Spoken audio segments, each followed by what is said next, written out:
teased it at the top, but we got to jump right in. Sonic Cross Shadow Generations. Bless and I both got to play 3 levels of this game. Yep. 2 Sonic levels, 1 of the Shadow levels. Bless, what'd you think? It's so funny because like we played right next to each other, and I think I might have started first.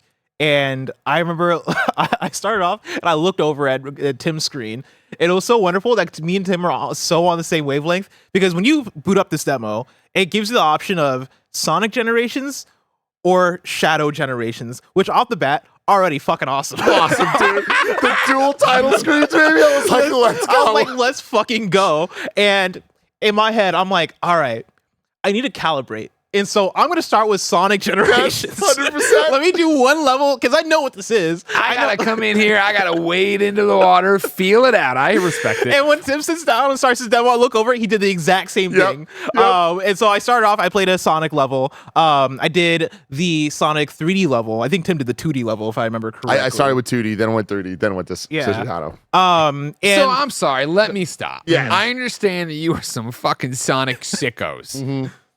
What's going on? I want everyone under. I know because I've talked to you and I also pay attention to the industry. But this game already came out, but now they're doing the thing where they're doing 2 of them. Yeah, about a decade ago, Sonic Generations came out, and many would say it broke the Sonic cycle. This is the game. This is a good one. This was the good one. This is the one that until Mania, everyone was like, no, Sonic Generations though, that one was great, and it really was, and it still is. Okay. Sonic Generations was a celebration of Sonic's past, and the conceit of the game is that it was classic Sonic meeting modern Sonic. So it was going through all of the most iconic levels from all of the different Sonic games of the past.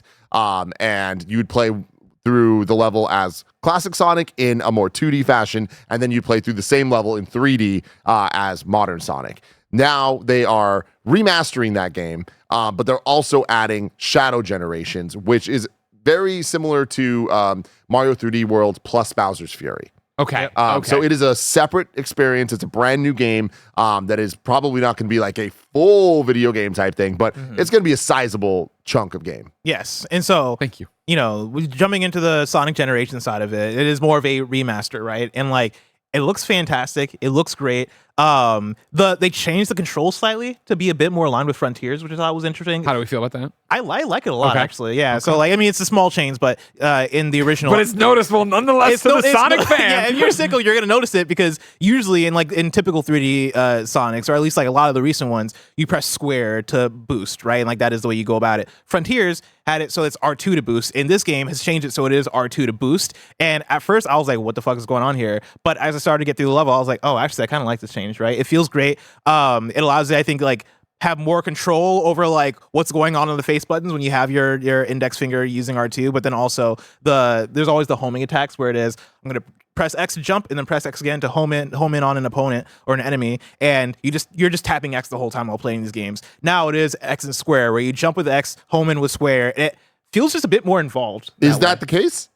For me, it was. So here's the thing. The controls are very interesting. So like you're saying, R2 now allows you to do a lot of the spin dashy stuff or the homing things, depending if you're playing the classic or modern. You can change all this in the options, by the way. There's different control modes. And also, I feel like the more traditional way also works. Even they just added the functionality to R2. They didn't take it off of the normal face buttons.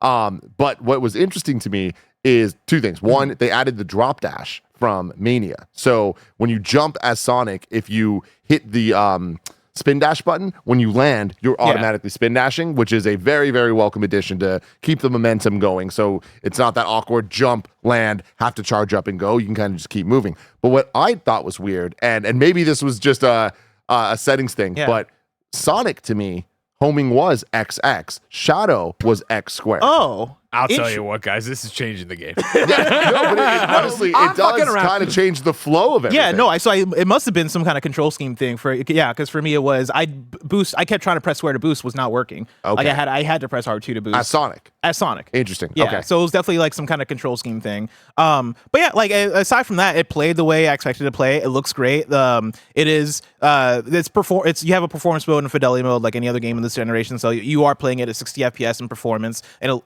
I thought it looked fantastic. Tim, I don't know if you had the same. I thought it looked ugly as shit. I'm going to be completely honest. Yeah. So here's the thing. I recently played Generations through, I mean, at this point, it was probably like 3 years ago, but on when they added the Xbox Series X enhancements or whatever. So it was like 4K 60, all beautiful.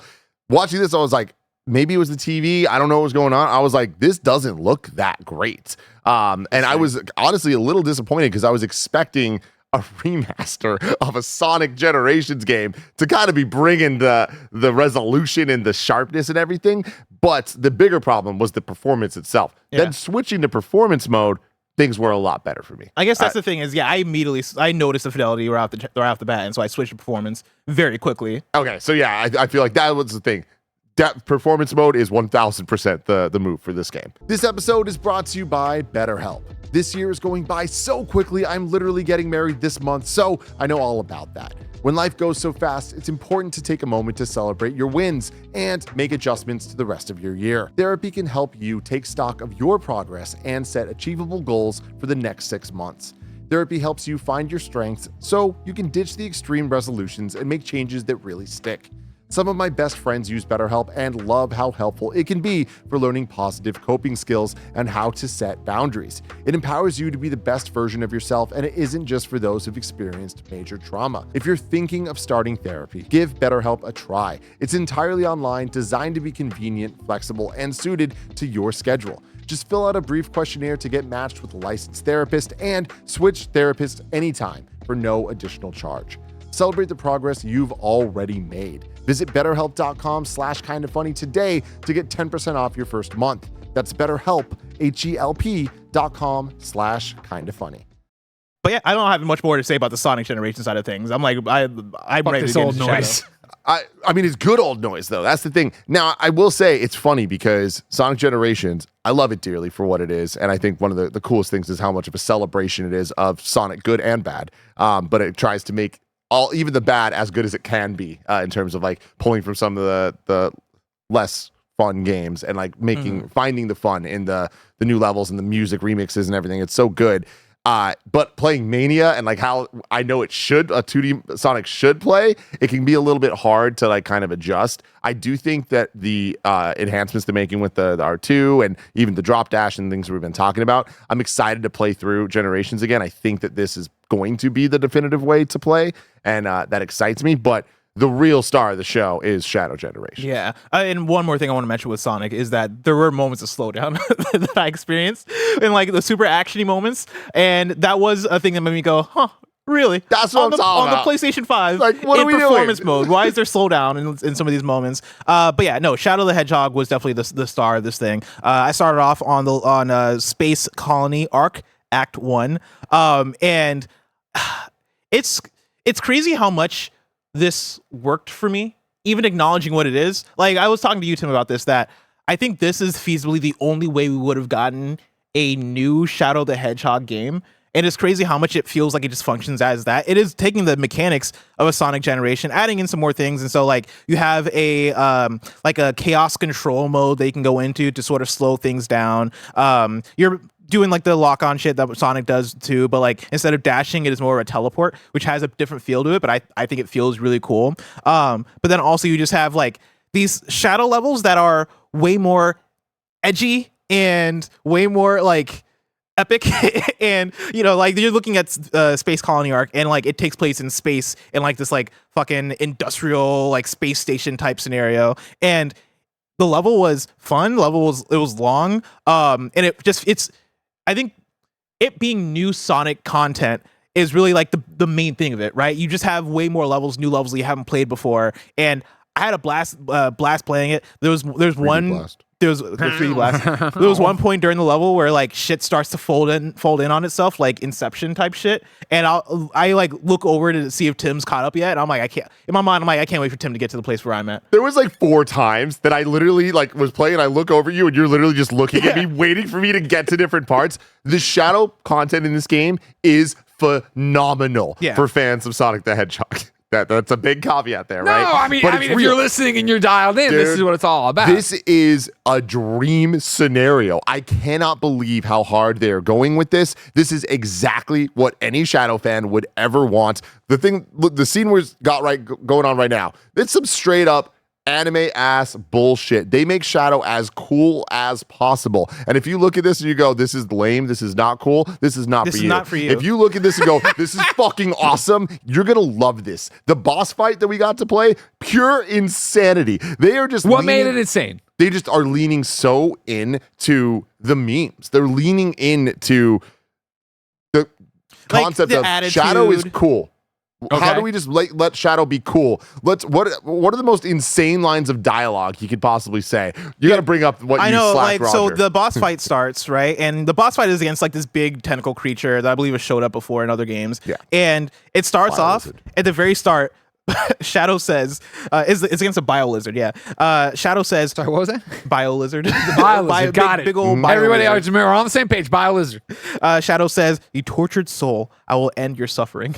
And then that's how the boss fight starts, and you go about it. All right. My note- That's what we're talking about. It's That's just pretty leaning into that type of like, what? Oh my God. It's so silly, but like it knows exactly what it's trying to be. And it's leaning into the most fun parts of 3D Sonic games, in my opinion. And the Shadow Generations part feels like the most refined version of 3D Sonic I've ever played. Yeah. I mean, I legitimately, my notes here are like, legitimately, I said holy shit out loud during some parts of playing this thing. And then my next note here says, this shit means something to me, man.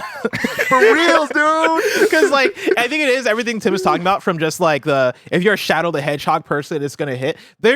I was thinking a lot about just like Sonic and Shadow as concepts where Sonic the Hedgehog was created to be sort of a like cooler version of Super Mario by Sega, right? It was we want competition, we want to create our own 3D mascot, or not 3D mascot, our own platform mascot. How do we create something that is along the lines of the edge that kids are looking for in the 90s? That's how we got Sonic the Hedgehog. And Shadow the Hedgehog is just the doubling down of that, right? Shadow the Hedgehog is, all right, how do we take everything that encompasses the coolness, the quote unquote coolness or the not coolness, depending on who you are, of Sonic, and like take that to the extreme and make it even more edgy, make it dark, make it feel like it has attitude, make it something that kids feel like they're getting away with by playing. And what's their answer to doing that? Let's give him rollerblades. Let's give him rollerblades. Let's Kids make him love rollerblades. Let's make him glide instead of running. Let's like put him in like these fucking cool ass scenarios and make him like punch and kick shit. Let's give him a gun in one of his games. Sadly, I didn't experience a gun here.